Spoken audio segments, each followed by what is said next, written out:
जब चाहूं आसमान जमीन पे फेंक दूं। उसने कहा फौरन भेजो इसे शाम से वापस। ये शाम में रहा तो ये तो हालात खराब कर देगा। यहां से कैद करके, मैं फजाइल भी पढ़ रहा हूं, एक आखिरी जुमला पढ़ना, कैद करके ऊंटों के साथ, ऊंट के साथ पांव रस्सियों के साथ बांधे और अबू जर को जख्मी हालत में मदीने की तरफ भेज दिया गया। सारे रास्ते में हजरत अबू जर यूं जख्मी हालत में एक ऊंट के नाका के पुश के साथ बांध के उन्हें भिजवाया गया। जब पहुंचे मदीना में, रानों का गोश्त गिर चुका था, टांगों की हड्डियां नजर आ रही थी, लहू से भरा हुआ अबू जर मदीने के चौक में गिरा, उठते हुए कमर पे हाथ रखा, कमर पे हाथ, मदीने वालों विलायत अली हक है, मदीने वालों अली की विलायत हक है। वहीं से अपनी तकरीर फिर शुरू कर दी जहां से शुरू थी।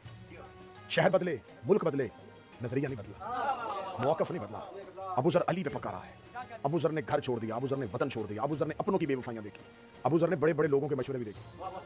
मुझे अगर कोई कहे मुझे खुदा की इज्जत की कसम है, मुझे 14 की इज्जत की कसम है, मिंबर पे हाथ रख के कह रहा हूं, मेरी जिंदगी का कोई आइडियल है तो अबू जर है। मैं किसी से सीरत लेता हूं तो अबू जर है।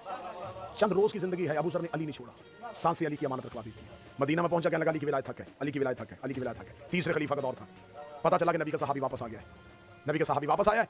आते ही अबू जर ने जख्मी हालत में, घर तो था ही कोई नहीं, मदीने के चौक में आके कहने लगा क्या बना है मदीने में। उन्होंने कहा तीसरे खलीफा की हुकूमत कायम हो चुकी है, फलां को गवर्नर बना दिया, फलां बसरे, फलां यमन, फलां मिस्र। इतने अली के दुश्मनों की इतने हुकूमती ओहदे देखे। सीधा जख्मी हालत में दरबार में गया, सामने जस्टिस बैठा हुआ था इसकी हुकूमत का काजी। उसके सामने जाकर क्या किया तुमने मुमलकत इस्लामिया का?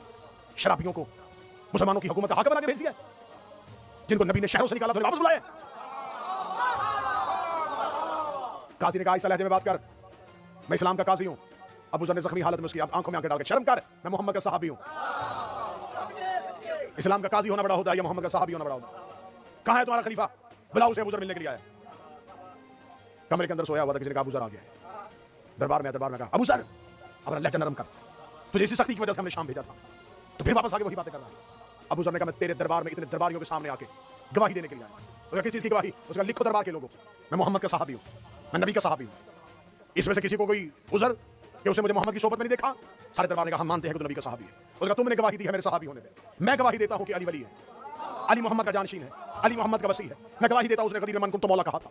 मैं गवाही देता हूं उसने कहा था ना मदीना तो इल्म वाली बाबू है। मैं गवाही देता हूं मोहम्मद ने कहा ना दारुल हिकमा वाली बाबू। मैं गवाही देता हूं रसूल ने कहा यालियन ताखी दुनिया वल आखिरा। हदीसें पढ़ी हुई 70 हदीसें अबू जर ने दरबार खलीफा में खड़े होकर अली की शान में वो पढ़ी जो रसूल अली की शान में कही थी। तीसरे खलीफा के चेहरे पे मौत की सर्दी आ गई। उसका कैसा मोहम्मद का सहाबी है, तुझे सारी हदीसें वही याद है जो मोहम्मद ने अली के लिए कही थी, तुझे कोई ऐसी हदीस याद नहीं है जो नबी ने हमारे लिए कही थी। अबू जर ने कहा हां एक हदीस मुझे याद है जो नबी ने तेरे लिए की थी। उसने कहा हां वो हदीस भी पढ़े। अबू जर ने कहा मोहम्मद ने कहा था अबू जर अगर बनी उमैया का कोई फर्द तू मेरे मिंबर पे देखे तो समझना इस्लाम खतरे में आ गया।